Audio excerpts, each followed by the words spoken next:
Hi everyone, Tom Vogel, Wrestling's Finest, PC game.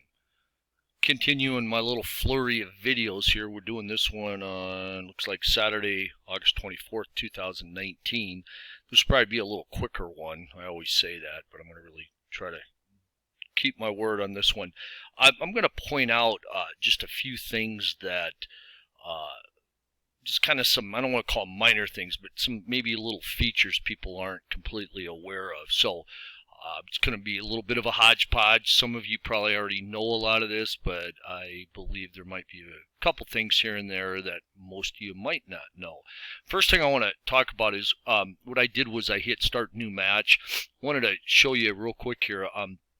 With the upcoming new sets, one thing I decided to do, instead of doing or having a wrestler indicated as early, we are now, with the help of John, we went through and we determined if we rated, like for example, I have Bruiser Brody and Abdul the Butcher here in front of me. You'll see them highlighted there.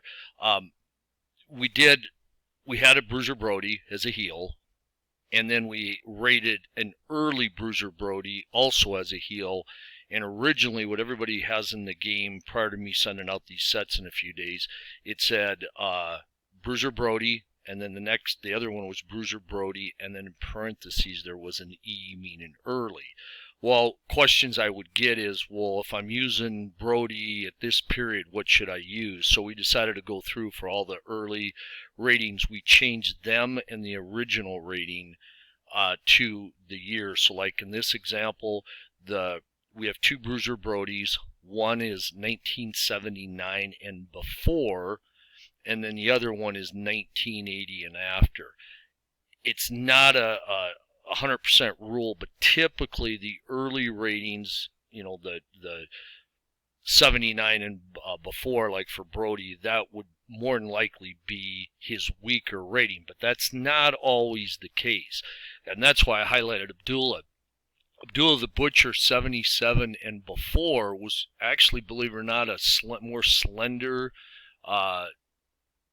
still was kind of big, but a little bit more athletic style, not quite the wild man that I would venture a guess most of us remember Abdullah as, you know, coming in with the forks and the knives and trying to maim people, and you know, he's very large. Not saying he didn't do the wild stuff in his 77 and before rating, just maybe not to that extent. The other thing I want to show what we did here is go down to Roddy Piper. You'll see here now Piper, he has 3 ratings. He has the Roddy Piper. And here's the other thing, guys. If you don't know if a guy's a heel, or isn't that a great picture I got? I really like that one. Smug Piper.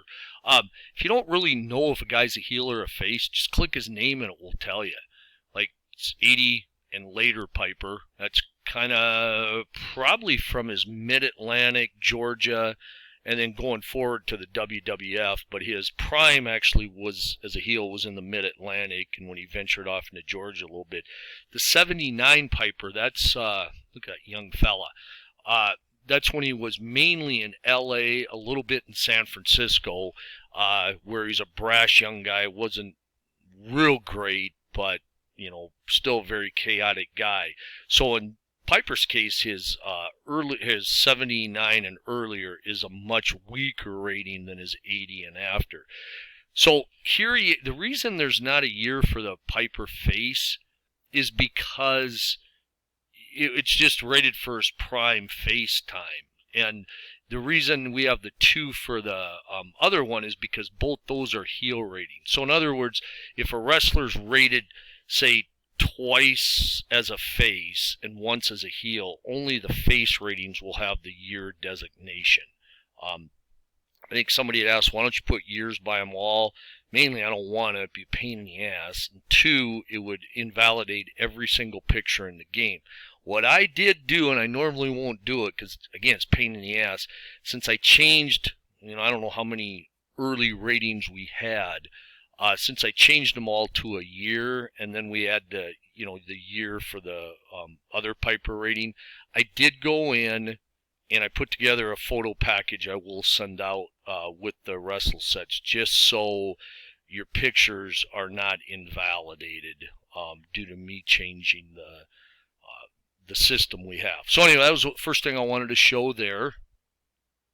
Next thing, as long as we're on this screen, I got to slide this up. Keep in mind, let's say you're going to have the computer control Piper in this match.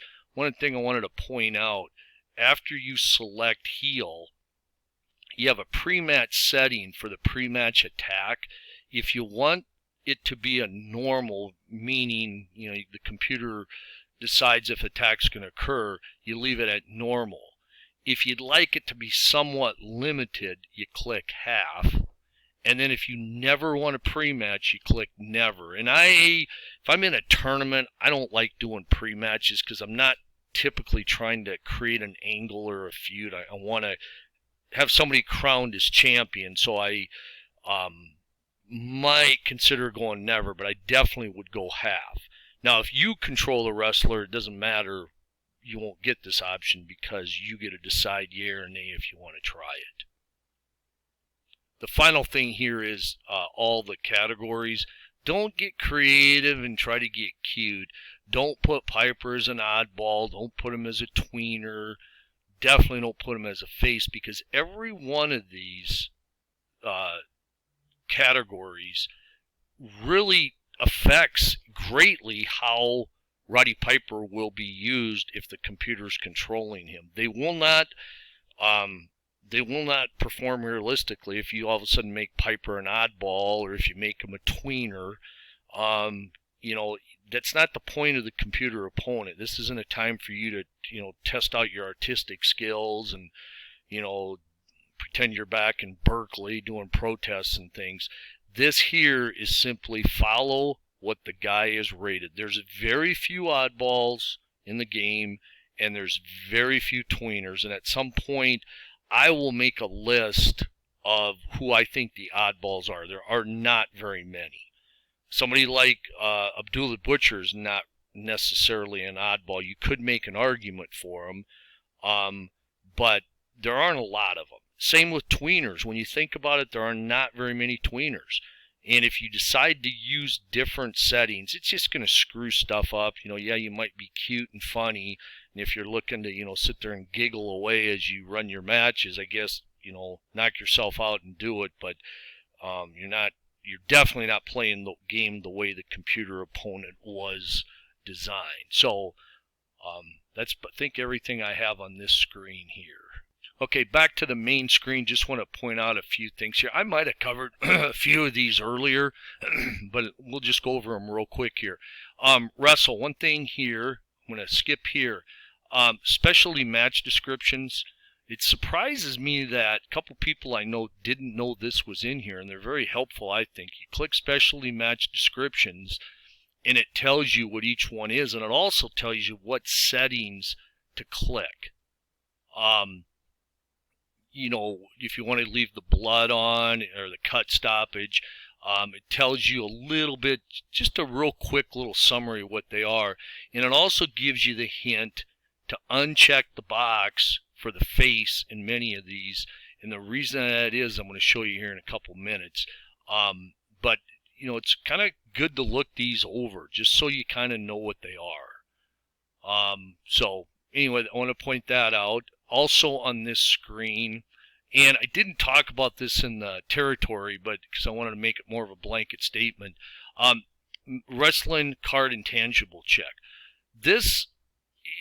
I love this feature, and what it is it brings up possible situations that a promoter could face prior to a match, prior to his card starting. Injuries, late arrival, wrestlers in no condition to wrestle, wrestlers injured, back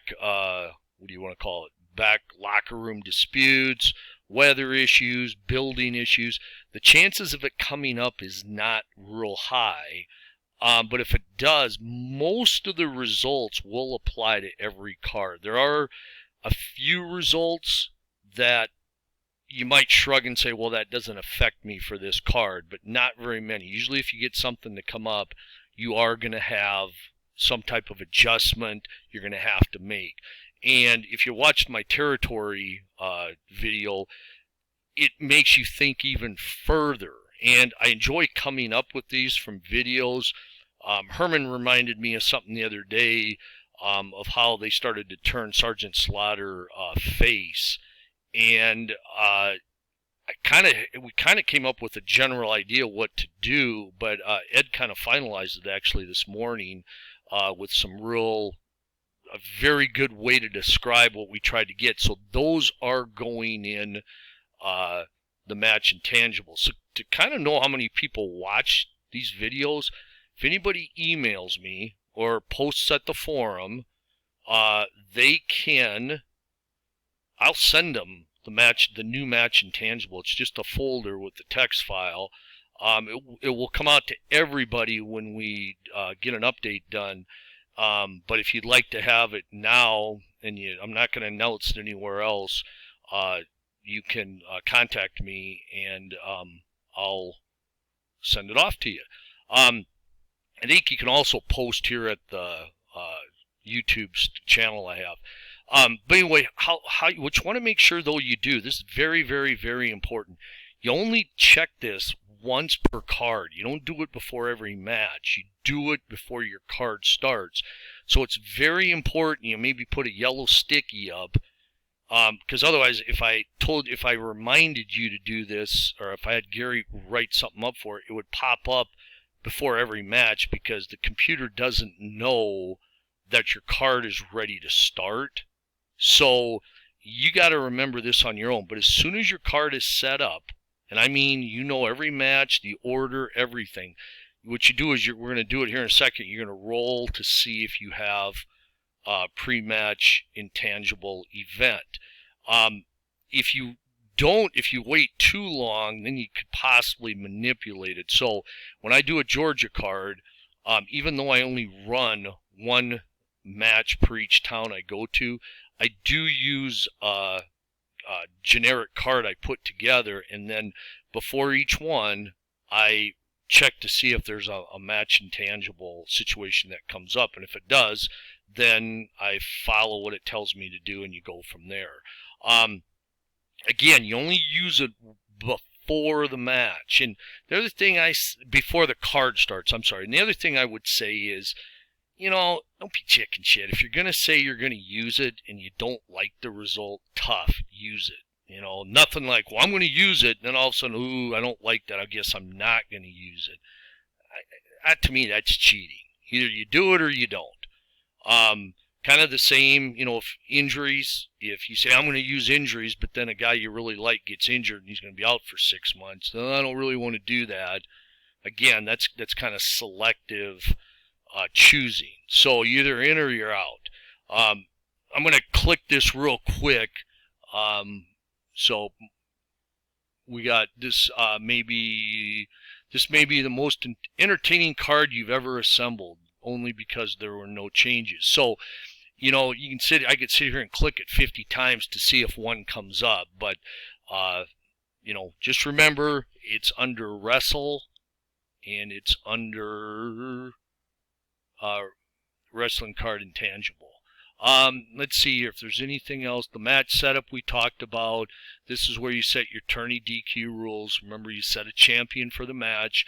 We're actually working on a system. I don't know if it's going to go through, but mainly due to screen size and just how it looks, where a lot of these things will be on one screen, actually, where you select your wrestlers. You'll have some of these choices already set on that. Then let's look here. This is the trading of the holds, if you want to trade them. Match cards. This is where you can create the match card posters, covers. You can create a match card, where you set your card up. Pretty self-explanatory. I know a lot of people do use it. I use it for some of my bigger events. Let's see what else here. You can delete it once you start it. If you create it, it gets saved, and then when you play the match card, it will let you pick whatever ones you have saved. Same thing with the tournament. You can create a new tournament. In one of the videos, I know I showed how to do the tournament. View, the trade hold recommendations. We have where you can view the wrestler or manager card, but remember you can just do that here by clicking the guy's picture. Statistics, full statistics. If you want to see how a wrestler's rated, I'll probably at some point do a video showing you how you can transfer very easily to a spreadsheet, and then I'll show you how you can easily clean it up and then sort it. So, but this is your full stat package here. Options. The default or advanced, the single event. I don't like full display. There's too much on there. I will go back and use that if something happened and it just caught my eye and maybe I went too fast, or if I want to go back at the end of the match and copy and paste. Strategy or luck cards is always checked. And again, I don't know why Herman doesn't like them. They add so much to the matches. I tried to run a match the other day just for fun without them, and I just don't like it. I wish he'd give it a try, but he's too stubborn. 90-point cut rule. If you don't want that in place, uncheck it. This other stuff here, pop-ups, they'll show you if it's going to happen to kind of give you a little pause to prepare you. Pin count timing. This is kind of cool. You can go in here and you can speed up or slow down your pin count. That's kind of where I have mine. I guess it's kind of in the middle, but if you want to make it go really fast, which I don't like, because I like to see it, but I also don't want it real slow or it takes forever. Other options, you got the sounds here. Help. The old board game instructions are a PDF, and then the computer help PDF.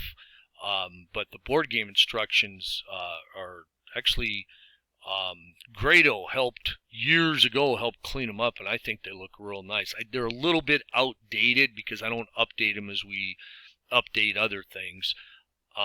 This is where you register everything. So that was pretty much what I just wanted to do for this this video. There was one thing I forgot. The no disclosure match. That was it. We did that. That was Herman's idea, and I did do a match on that where all the pin rating, the stamina, everything here is covered up. So you're basically playing the game blind. You have no idea what a wrestler's pin rating is. You don't know what his stamina is. In a way, it doesn't hide the game engine, but it hides stuff we're normally looking at. They're actually kind of fun to play. I do them once in a while, but I'm so used to, next time he gets a move, he goes to the next stamina level. I think that's part of the anticipation, but the no disclosure mode is pretty cool, I think. The other thing I wanted to show here was on change match type. That's where you can pick whatever other match you want. And I think in the next two videos I'm going to do a bounty and wrestler as a grudge. And I might just go through and do all these. So, we'll see if we can tackle that later. One change in the new update, defend the title.